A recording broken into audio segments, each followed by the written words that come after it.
Hello everyone, welcome to the 13th battle of the Promethean Directive, back again on Sir Wales. Today we have the defense of the Duchy of Historia city called Zemsta, which is being defended by the 1st Border Guard under General Sobieski, with a 10-strong tank force, another 5 forts, and then 10, I believe, like radar jamming towers. Up against them are 10 tectonic inhibitors, fired by the Eternal Steamworks of Victoria using their Cavorite gravity cannon, which apparently is like a 220-inch diameter recoilless cannon of some sort. But without further ado, let's get this going. And I absolutely love the style on these things. Got the spinning, got gears, even though they can't actually engage with anything.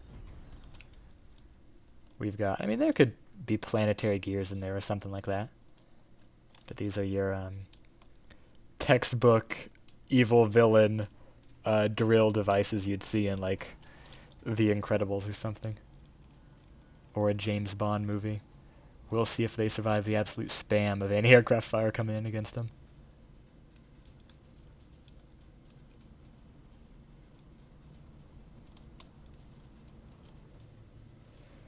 If nothing else, you can't say that the historians don't look cinematic with all these light machine guns.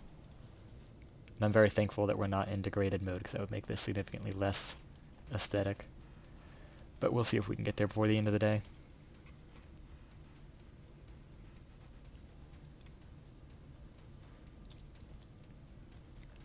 The tanks have decided they want to back up. They don't want to be here anymore.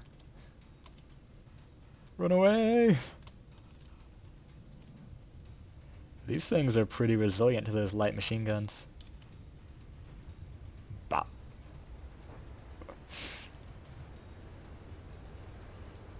And remarkably ineffective at drilling, but I think they'll get there in the end.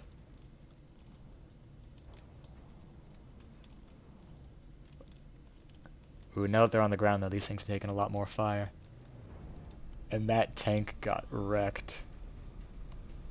Love it. I think these drills really need some sort of program that'll make them prefer different targets. Whether that's a bunch of different blueprints with different configuration cards, or a custom breadboard that does targeting for them.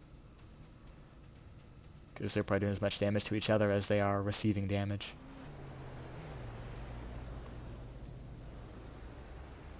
They do look cool, though.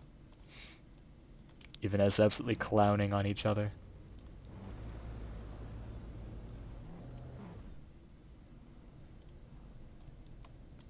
No, why do you have to take off? That was going to be so perfect.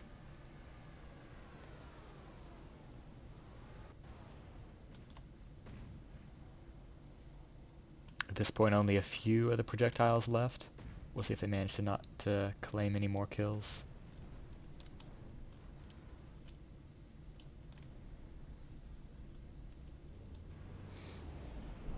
Your coal armor can't protect you now.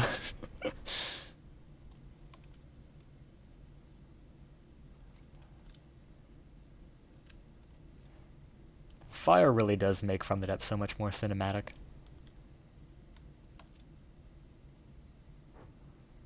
I do really wonder how these things have their target prio AI cards set up, or if they have them at all, because they are very much using like very brainless behavior of all targeting the same craft, and they're not being consistent about it being like a large craft or anything.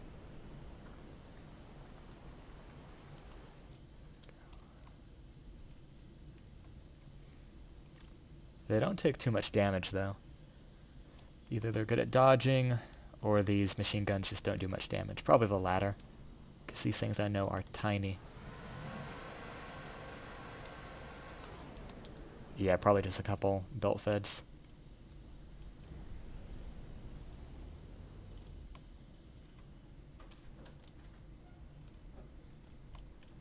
Rest in peace, that antenna tower. Your one crewman will be forgotten.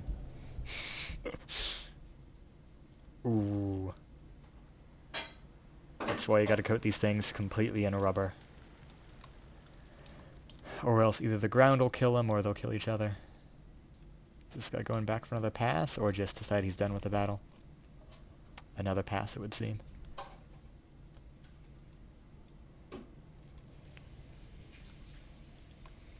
Does look like the city's going to manage, or the fortress is going to manage to avoid most of the damage it could have taken, though. And the garrison's doing pretty well, too. Only one of the big tanks taken out, probably only one or two of the smaller ones, too. Even if some of them have taken damage, like this fella here.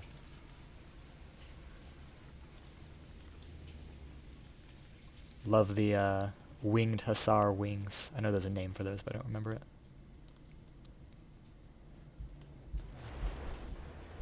Maybe we can call them the menacing clicker clackers, because they were designed to make a bunch of noise to help scare the enemy and just make the force seem more threatening. And if you have a very untrained set of horses, they would probably be terrified by that much noise roaring at them.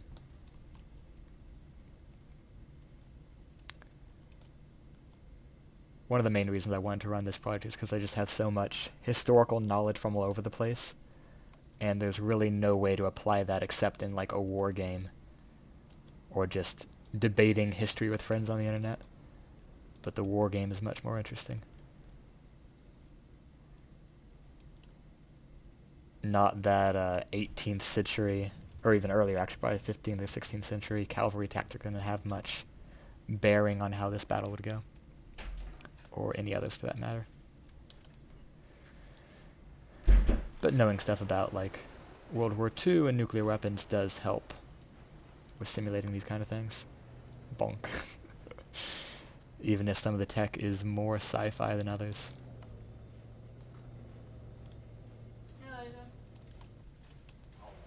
These things are totally deco, or decoration above the base though. So even though that guy clipped into one, there's no damage done.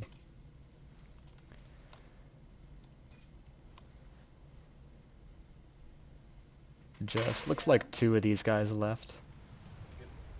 I'm amazed this guy's still burning. I guess the back's probably made of fuel for the engine, and it has not been healthy for him.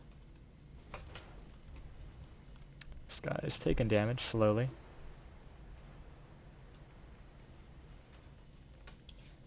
Whereas his peer over there is also getting beaten down.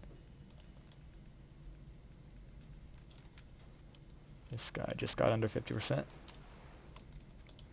So he'll be despawning shortly. And is that his friend exploding or him exploding? Probably him. Yeah. Let's see if the last one has any merits left.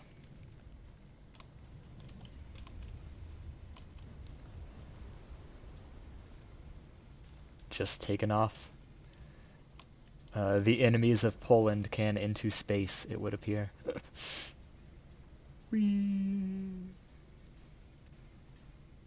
Goodbye, we'll miss you.